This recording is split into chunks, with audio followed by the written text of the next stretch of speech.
Antes de comenzar mi relato, te invito a suscribirte al canal Abuela Cuenta, dejar tu like y seguir esta historia hasta el final.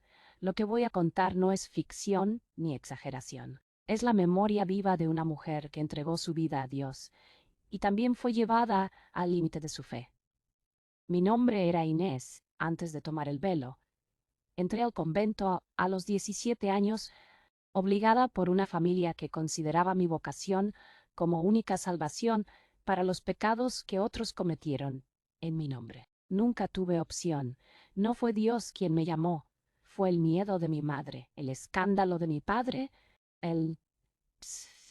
Dio. El convento estaba situado en lo alto de una colina, rodeado de bosques espesos y niebla constante. Su arquitectura era antigua, pesada, con muros que parecían guardar secretos que ninguna confesión podía absolver. Desde la primera noche sentí que ese lugar no era sagrado. Era una prisión vestida de fe. Las otras hermanas parecían aceptarlo todo con resignación. Las más viejas jamás hablaban, solo oraban en voz baja, como si temieran ser escuchadas por algo más que Dios. Me asignaron una celda fría, con una pequeña cruz de madera sobre la cama y una Biblia, que con los años se tornó más pesada que consuelo. Al principio lloraba cada noche. Me preguntaba qué había hecho para merecer aquello. Luego comencé a escuchar cosas, susurros entre las paredes, pasos cuando nadie caminaba, y una voz que repetía mi nombre cuando estaba sola en la capilla. Creí que era el peso del encierro, pero el verdadero peso aún no había comenzado. La rutina en el convento era rigurosa y silenciosa. Oración, trabajo, ayuno. Día tras día, el tiempo se detenía entre los muros fríos, como si el mundo exterior hubiese dejado de existir. Nos levantábamos antes del alba con el tañido de una campana oxidada que hacía temblar los huesos. Lavábamos los pasillos, bordábamos hábitos, rezábamos el rosario en grupo, pero nunca compartíamos palabras fuera de lo permitido. La Madre Superiora era una figura imponente, delgada como una sombra, con ojos grises que parecían ver más de lo que debía. Nadie la miraba directamente. Se decía que llevaba más de 40 años allí y que jamás había salido del convento, ni siquiera durante la guerra. Su presencia era más temida que respetada y su silencio, aún más. Un día fui asignada al archivo, un cuarto polvoriento bajo la biblioteca, lleno de cajas cerradas con cerrojos viejos y documentos amarillentos. Allí descubrí libros prohibidos, diarios de monjas que habían desaparecido sin explicación, cartas sin remitente, anotaciones llenas de símbolos que jamás comprendí. Entre los papeles encontré una foto antigua, una monja de rostro idéntico al mío. En el reverso, una fecha, 1893. Mi cuerpo se paralizó. Aquella mujer tenía mis mismos ojos, la misma cicatriz en la ceja izquierda. Era como verme reflejada en el pasado. Nadie supo decirme quién era. Cuando pregunté, la Madre Superiora ordenó que no volviera al archivo. Y esa noche alguien intentó abrir mi celda por fuera mientras dormía. No pude dormir desde aquella noche. Algo dentro de mí se quebró, algo que me ataba aún a la lógica. Empecé a escribir mis pensamientos en pequeños retazos de tela que escondía entre las tablas del suelo. Si desaparecía como las otras, quería que alguien supiera que existí, que no me fui sin dejar huellas. Poco después me enviaron al huerto, una zona alejada del convento principal. Trabajaba sola, arando la tierra, podando arbustos viejos, entre cruces oxidadas clavadas en el suelo. Me dijeron que eran antiguas tumbas de monjas que habían servido a la comunidad en siglos pasados. Pero algo no encajaba. Las cruces no tenían nombres, solo números, algunos recientes, algunos con fechas futuras. Una mañana, cavando en un rincón, donde las raíces parecían resistirse, encontré una caja pequeña de madera. Dentro había una carta escrita con tinta negra, firmada por Sor Clara, fechada en 1912. En ella advertía sobre rituales secretos, castigos que se aplicaban a las que desobedecían las reglas. invisibles del convento, y hablaba de la sombra, una presencia que, según ella, habitaba en los muros desde que el lugar fue construido sobre ruinas paganas. Guardé esa carta en mi hábito, pero al regresar sentí que alguien me seguía. Al girar, no había nadie, solo la niebla y el canto apagado de las campanas. Esa noche volví a encontrar la cruz de madera de mi celda partida en dos. Desde aquella noche, la cruz rota se convirtió en un símbolo de algo que no entendía, pero que me estremecía. Las otras hermanas comenzaron a evitarme. No me dirigían la mirada durante las oraciones, no respondían cuando las saludaba. Era como si supieran algo que yo aún no descubría, o como si temieran que la misma sombra que rondaba mis pasos, las alcanzara también. Un día, al entrar a la capilla para la oración del amanecer, noté que el suelo bajo el altar estaba húmedo. Me incliné con disimulo y toqué el líquido. No era agua bendita, era espeso oscuro sangre.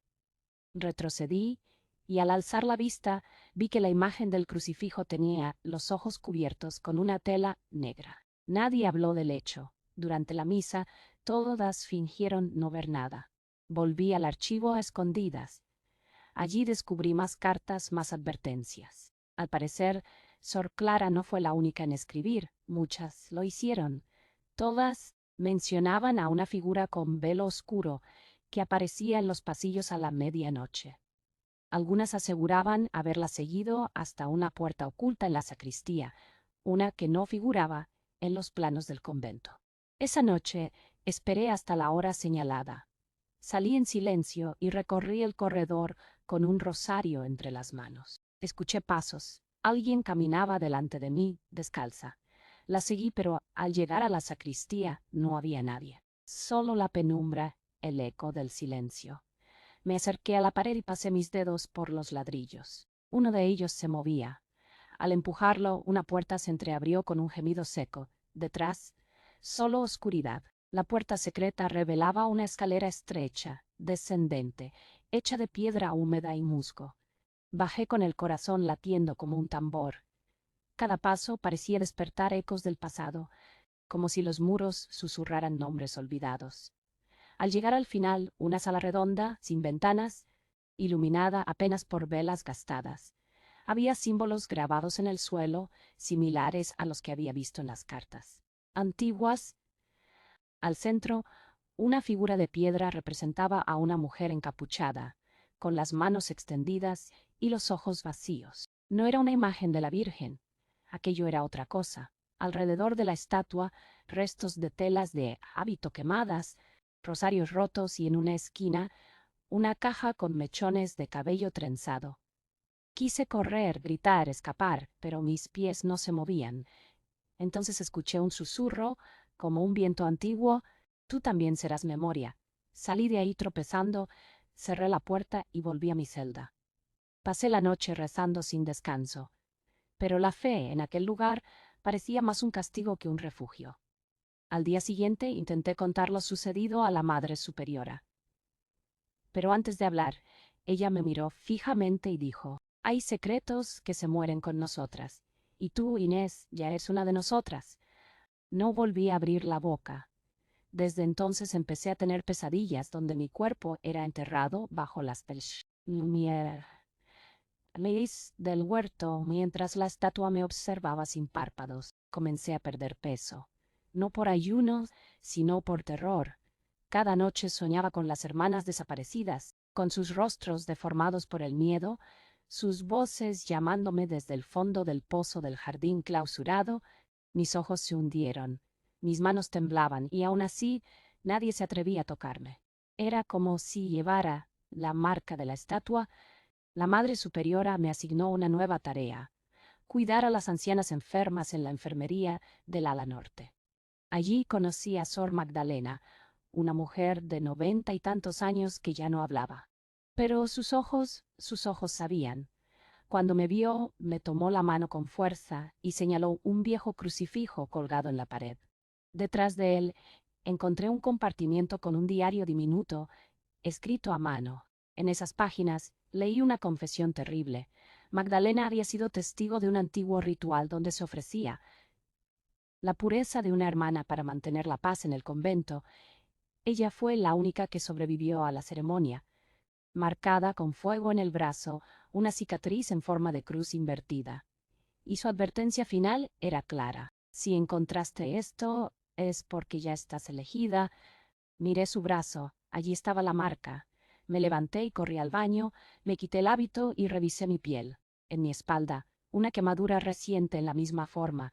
Nunca la sentí hacerse, nunca supe cuándo sucedió, pero estaba ahí. Desde ese descubrimiento algo cambió en mí.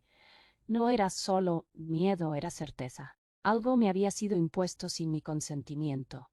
Estaba marcada como parte de un legado oscuro que arrastraba siglos de silencio. Comencé a observar con otros ojos las celdas tapiadas en el ala este, las manchas en las paredes que ninguna limpieza quitaba, las hermanas que un día estaban y al otro simplemente no. Encontré en la biblioteca un libro sin título, cubierto de polvo. No figuraba en el registro de archivos. Al abrirlo contenía nombres, solo nombres y fechas, todos femeninos, todos con el mismo apellido. De la Cruz, el mío también estaba allí. Inés de la Cruz, 1956, prometida. Esa palabra meló, prometida. ¿Prometida a quién? Volví al sótano oculto. Esta vez llevé una vela y el diario de Magdalena. En un rincón de la sala circular, descubrí una trampilla de hierro. Bajo ella un túnel de tierra y huesos. Pisé restos humanos, crucifijos oxidados, pedazos de hábito rasgados. El aire era espeso, con olor a sangre y cera derretida. Avancé hasta encontrar un altar improvisado con símbolos en latín y una inscripción. Per sacrificium, pax perpetua. Regresé al convento con el alma encogida. Esa noche, antes de dormir, la estatua apareció en mi celda. No la vi entrar, simplemente estaba allí, inmóvil, con sus ojos vacíos clavados en mí. Cerré los ojos con fuerza. Al abrirlos, había desaparecido, pero al pie de mi cama quedaba un rastro de tierra húmeda y una trenza de cabello que no era mía. Ya no tenía dudas. El convento no era un lugar de fe, sino un templo ancestral disfrazado. Las hermanas no eran todas fieles devotas, sino guardianas de un pacto sellado con sangre, miedo y obediencia. Aún así me preguntaba, ¿por qué yo? ¿Por qué elegirme a mí entre tantas? Intenté escribir una carta para mi familia. No sabía si vivían aún, pero necesitaba dejar constancia. No pude. Cada vez que tomaba el lápiz, mi mano se paralizaba, como si algo invisible me impidiera romper el silencio. Un día desperté con la garganta seca y un sabor metálico en la boca. Me vi en el espejo. Tenía la palabra silencio escrita en el pecho, con sangre. Decidí huir. Planeé salir durante la madrugada, cuando todas dormían. Descubrí que ya no estaba ahí. Donde antes había una salida, ahora solo había muro. Toqué la piedra, reciente, húmeda, como si hubiera sido levantada esa misma noche. Volví corriendo, sintiendo que algo me seguía. Al entrar en mi celda, la encontré vacía. Todo había desaparecido. Cama, cruz, Biblia. Solo quedaba un círculo de ceniza en el suelo. Me encerré en la capilla llorando, temblando. Le rogué a Dios, a los santos, a cualquier entidad que pudiera salvarme. Y entonces escuché una voz dentro de mí, más clara que nunca. Debes terminar lo que otras no pudieron. Era mi voz, pero no era yo. Dejé de luchar. Algo me empujaba, algo antiguo y profundo. Durante días no hablé, no comí, no dormí. Caminaba por los pasillos como una sombra más. Nadie me detenía. Era como si ya no me vieran, o como si supieran que pronto dejaría de estar entre ellas. Me convertí en una figura más del convento, como tantas otras que habían sido borradas. Pero dentro de ese abismo una chispa resistía. Recordé los escritos de Sor Clara, de Magdalena, de las otras que dejaron sus huellas entre papeles, telas, muros ocultos. Ellas no escaparon, pero dejaron señales. Y yo aún podía hacer lo mismo. Comencé a copiar todo lo que había visto. Dibujé los símbolos, anoté los nombres. Describí la sala subterránea, el altar, Cosí los fragmentos dentro del forro de mi hábito entre la Bibliopenías. Una mañana escuché campanas que no pertenecían al convento. Provenían del bosque. Me asomé por la ventana del campanario y a lo lejos vi una figura, un hombre, vestido de civil con una mochila al hombro, caminando hacia la colina. Era la primera vez en años que alguien del exterior se acercaba. La esperanza se encendió como fuego. Corrí a su encuentro, pero al llegar al portón estaba abierto, y él ya no estaba. Volví a mi celda. Sobre el círculo de ceniza había una flor fresca, una azucena blanca, el símbolo de la pureza, pero también del sacrificio. A partir de aquel día, cada rincón del convento parecía respirar. No el mismo lugar. O tal vez yo ya no era la misma. Comencé a ver a las hermanas con otros ojos. Algunas llevaban cicatrices en la nuca, otras murmuraban palabras en lenguas desconocidas durante la oración. Incluso la Madre Superiora parecía más pálida, sus pasos más arrastrados, como si algo la estuviera consumiendo desde dentro. Me refugié en la enfermería con Sor Magdalena. Sus ojos, aunque apagados, me transmitían una última chispa de resistencia. Le recé en silencio, le agradecí por su testimonio y supe que debía terminar lo que muchas no lograron, romper el ciclo. Esa noche llevé los escritos escondidos bajo mi hábito y bajé por última vez al pasadizo oculto. Las velas aún ardían. La estatua me esperaba como si supiera que regresaría. Coloqué los escritos sobre el altar, encendí una vela bendita y recité todas las oraciones que conocía. Pero en lugar de encontrar paz, el lugar comenzó a temblar. Las paredes rezumaban sangre, las piedras vibraban, y la figura de la mujer encapuchada pareció moverse, no físicamente, sino dentro de mí. Caí de rodillas, temblando. Sentí que mi cuerpo se abría a un dolor ancestral, como si siglos de sufrimiento ajeno me atravesaran. Escuché gritos, gritos de mujeres que habían sido silenciadas, sacrificadas, marcadas. Entonces comprendí, no era solo un ritual, era una prisión de almas. Ellas estaban allí, atrapadas, esperando ser liberadas, y para hacerlo debía dar algo a cambio. En ese instante comprendí la magnitud del sacrificio. No se trataba solo de romper un ciclo de oscuridad. Se trataba de dar voz a las que nunca la tuvieron, de ser un canal para que su dolor no se perdiera. La tierra tembló con más fuerza y una grieta se abrió frente a mí. Del interior surgió una luz tenue, acompañada de un lamento profundo, como el último suspiro de una historia que nadie quiso escuchar. Me incliné, con el corazón expuesto, y recité los nombres de todas las que había leído. Una a una, las sentí dentro de mí, sus memorias, sus lágrimas, sus esperanzas rotas. Cada nombre era una herida que se cerraba, cada historia una que se elpía. Y entonces el altar estalló en un resplandor que me arrojó contra la pared. Desperté horas después, tendida sobre el suelo de piedra. El pasadizo había desaparecido, la puerta sellada con ladrillos, el convento en silencio absoluto. Subí tambaleando hasta mi celda. Todo seguía igual, pero algo había cambiado. Las hermanas me miraban de nuevo, esta vez con respeto o miedo. La Madre Superiora me llamó a su oficina. Me observó largo rato y solo dijo: «Lo lograste, pero ya no eres una de nosotras». Me retiró el hábito, me entregó una túnica gris y me ordenó dejar el convento antes del amanecer. Sin preguntas, sin bendición, solo un adiós sellado por siglos de secretos. Crucé los muros del convento sin mirar atrás. No sabía a dónde ir. No tenía familia, ni pasado, ni apellido. Solo recuerdos oscuros y la necesidad de contar mi historia. Caminé por días entre caminos de tierra, pueblos olvidados, rostros que no sabían que en la colina donde se alzaba un convento de piedra se habían enterrado generaciones de mujeres como yo. Con el tiempo encontré un pequeño monasterio abandonado. Allí me refugié, reconstruí mi cuerpo y mi fe a mi manera, no con reglas ni con silencios, sino con verdad. Comencé a escribir todo lo que recordaba, cada símbolo, cada nombre, cada visión. Cosí los diarios en el forro de una manta y juré que mientras respirara, ninguna de ellas sería olvidada.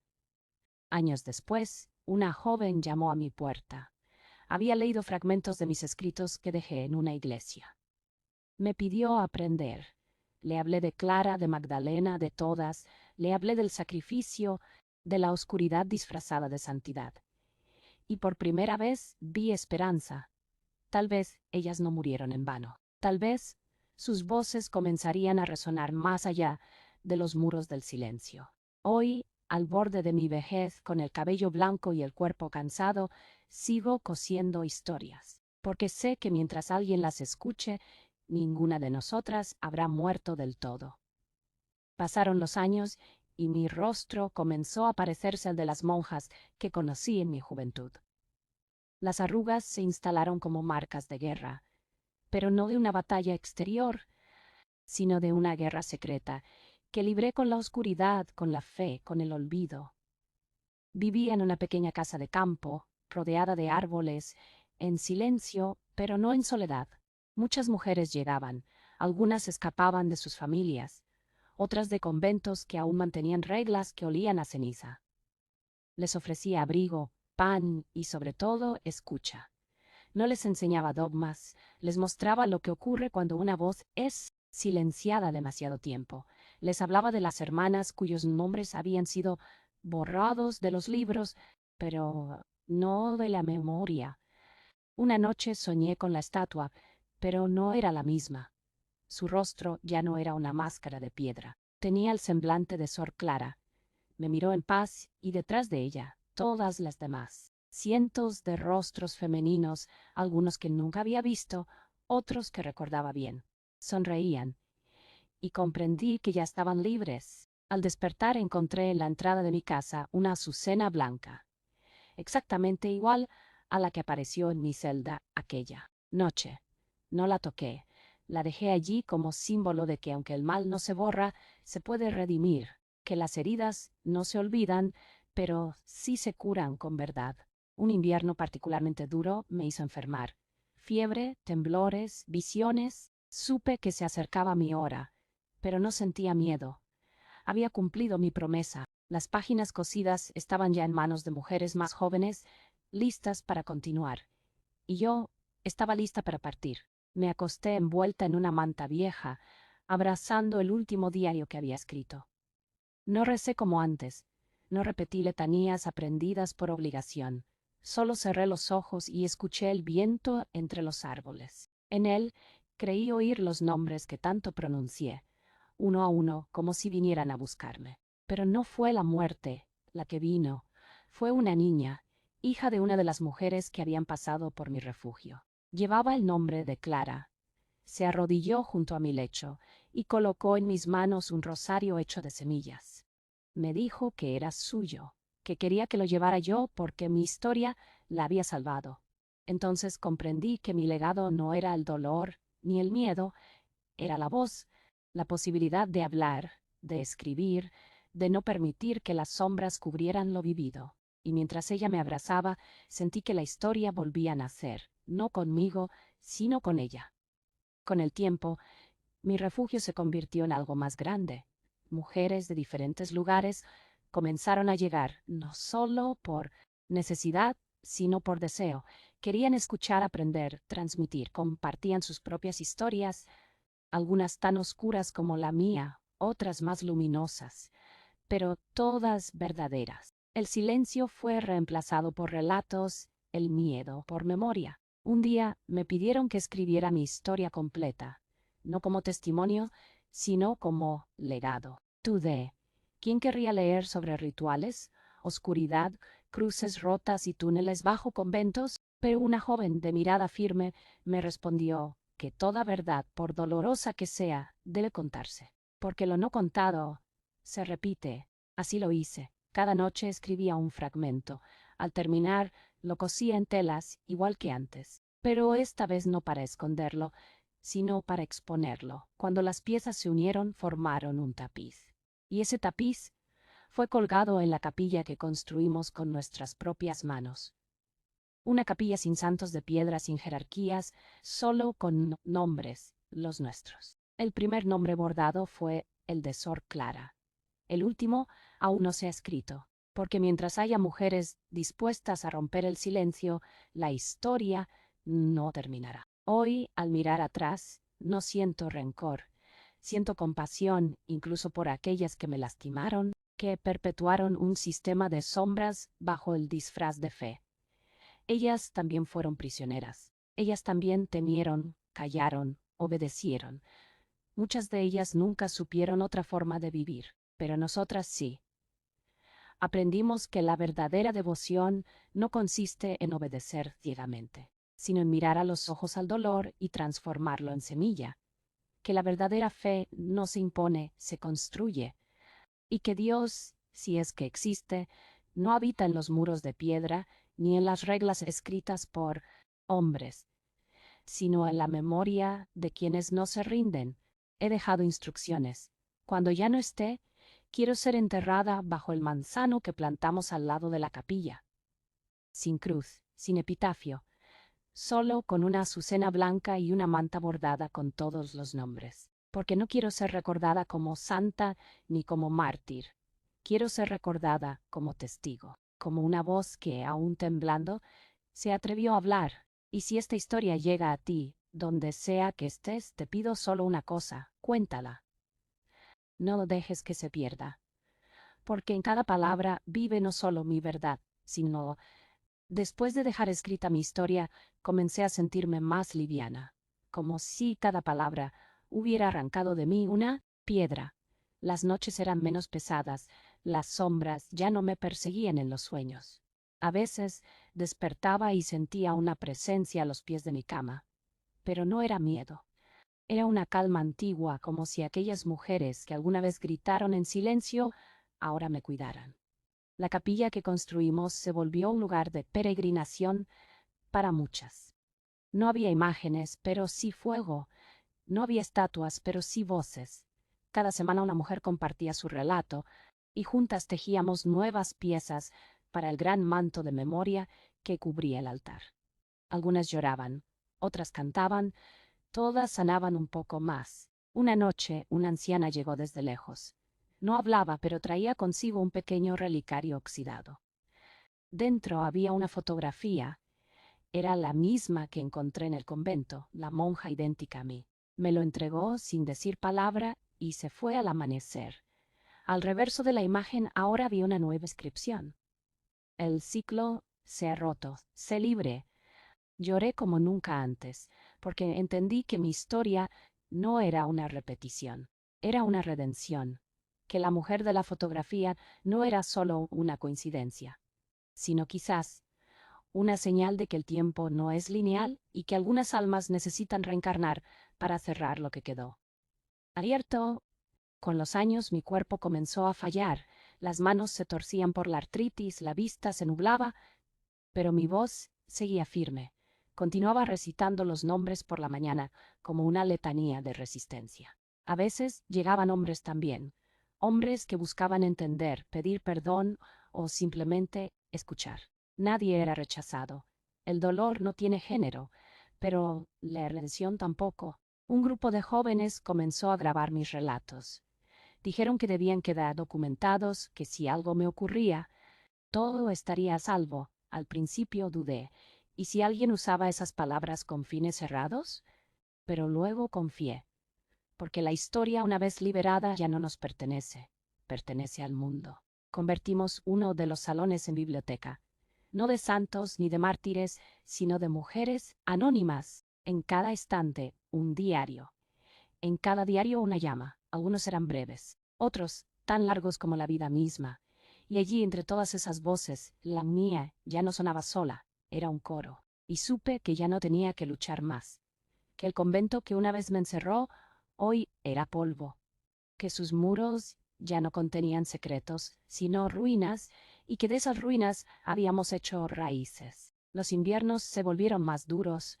A veces pasaba días sin levantarme, pero siempre había alguien a mi lado, una mano tibia, una taza de té, una manta sobre los hombros. Nunca pedí nada, pero recibí más de lo que alguna vez imaginé: amor, compañía, respeto, todo eso, sin haber tenido que arrodillarme ante el miedo. Un día soñé que caminaba por el antiguo convento, pero no era oscuro.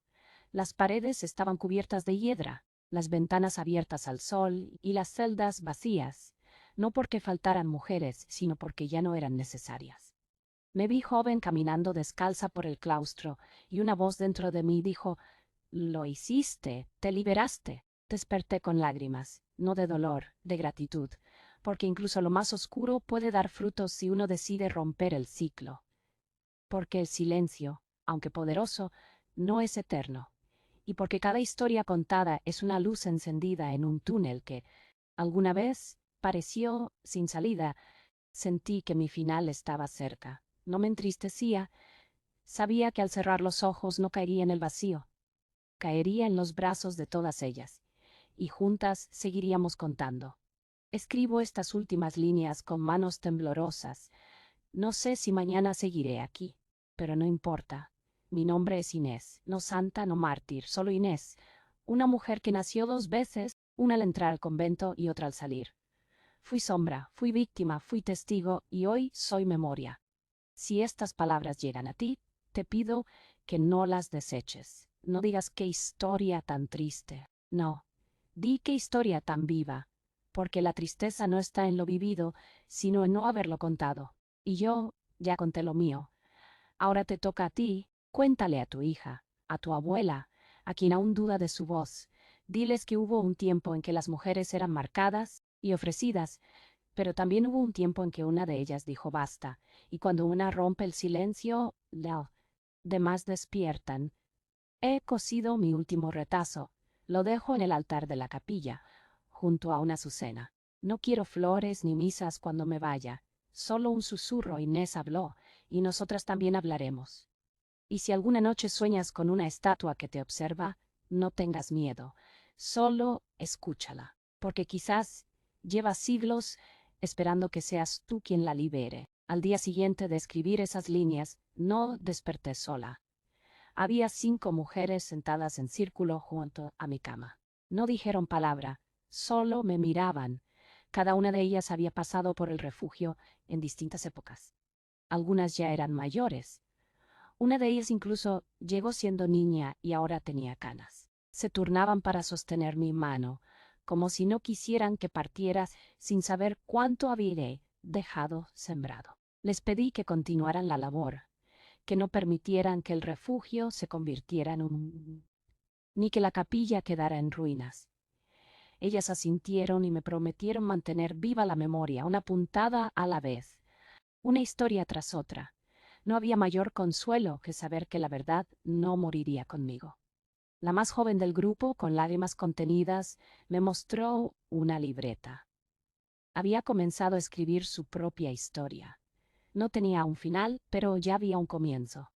Esa fue mi mayor victoria, no haber roto la cadena, sino haberla transformado en un lazo, uno que uniría generaciones de mujeres a través de la palabra y la valentía.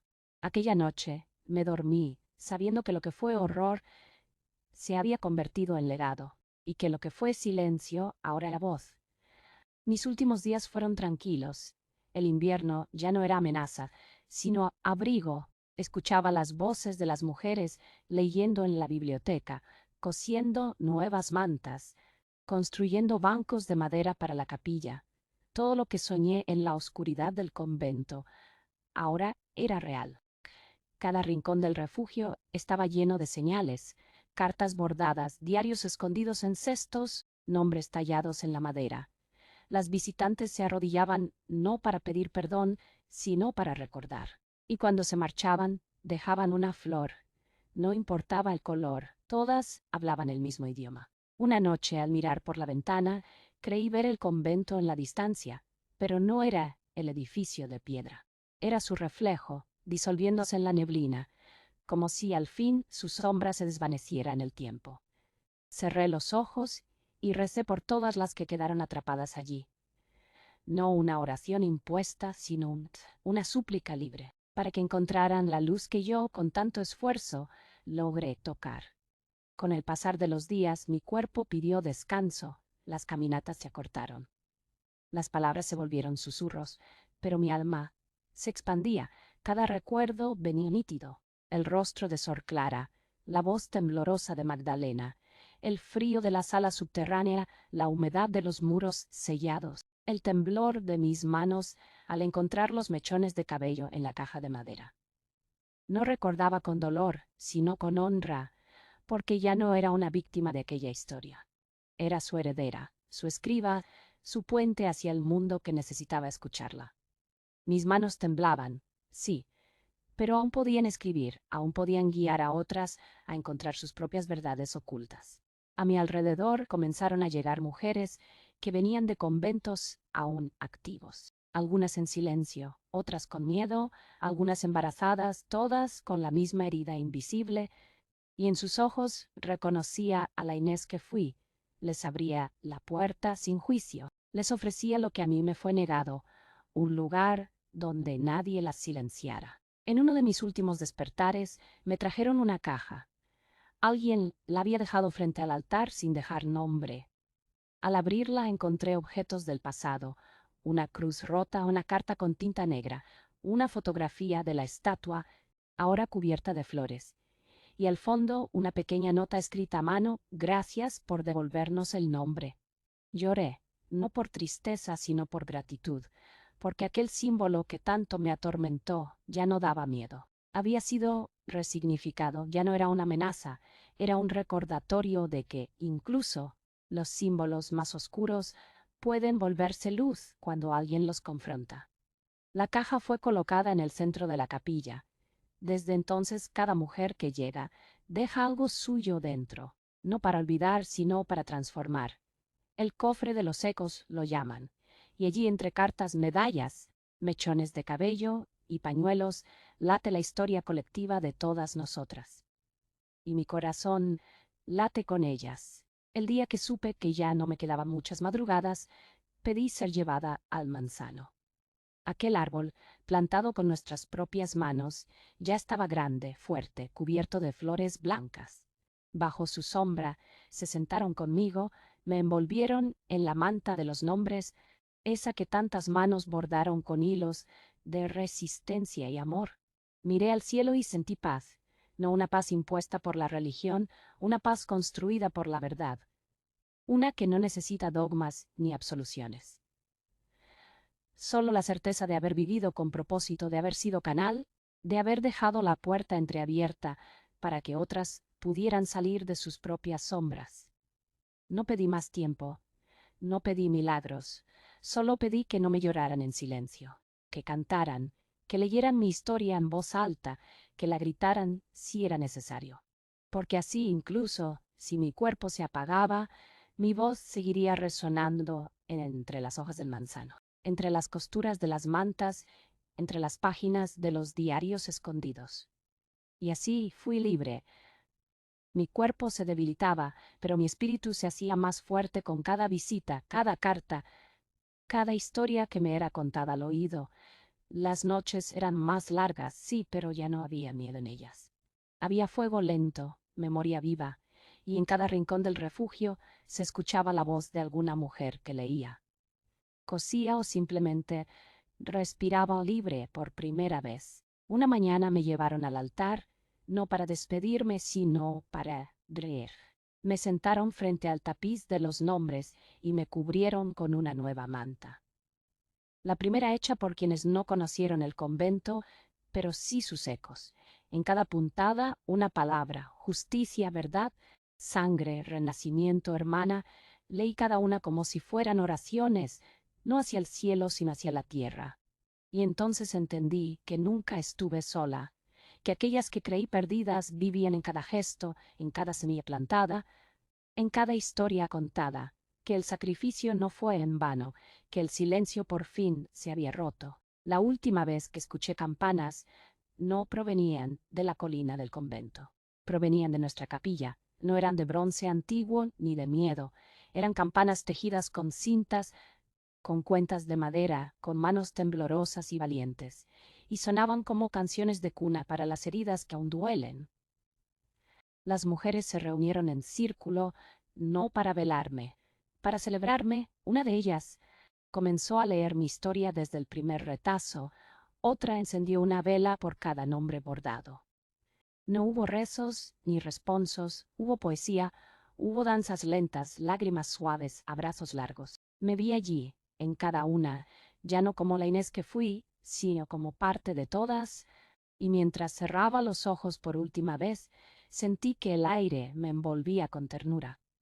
No había estatua, no había sombra, solo una flor blanca en mi pecho, y una historia que ya no me pertenecía.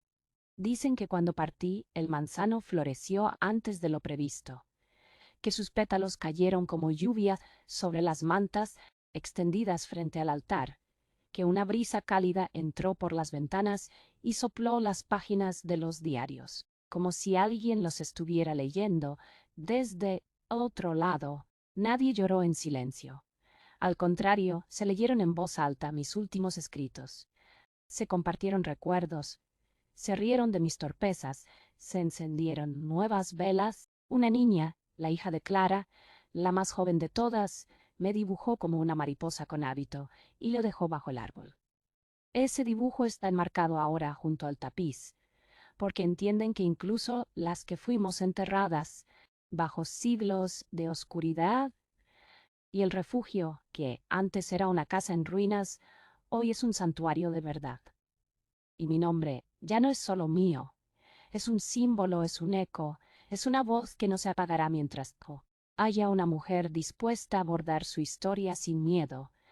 Han pasado años desde mi partida, pero dicen que algunas noches, cuando el viento sopla entre los árboles, puede escucharse un murmullo. No es lamento, es canto, y en la capilla, cuando alguien borda un nuevo nombre, siente una presencia, no que asusta, que acompaña. Las cartas que siguen llegando se guardan en una caja de madera junto a mi diario original. No se abren todas, algunas están selladas con cintas rojas, otras con lágrimas, pero se respetan todas, porque cada mujer que llega sabe que aquí no hay juicio, solo escucha.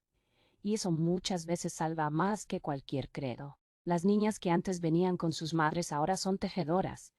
Los jóvenes que antes solo cargaban libros, ahora los escriben. Y yo, aunque ya no estoy vivo en cada una de esas historias, no como protagonista, sino como raíz. Y así termina mi historia.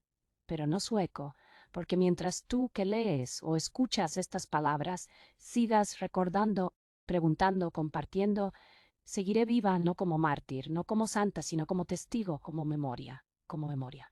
Si alguna vez caminas por una colina y ves una casa blanca rodeada de manzanos, sabrás que has llegado. Allí no encontrarás dogmas ni promesas vacías, encontrarás nombres, encontrarás voces, encontrarás la fuerza de quienes se negaron a desaparecer. Y si te sientas en silencio bajo el árbol más grande y cierras los ojos, quizás sientas una mano cálida. No temas, soy yo, Inés, una de tantas, la que bordó su verdad con hilos de sombra pero terminó envuelta en luz. Gracias por escucharme. Ahora te toca hablar a ti.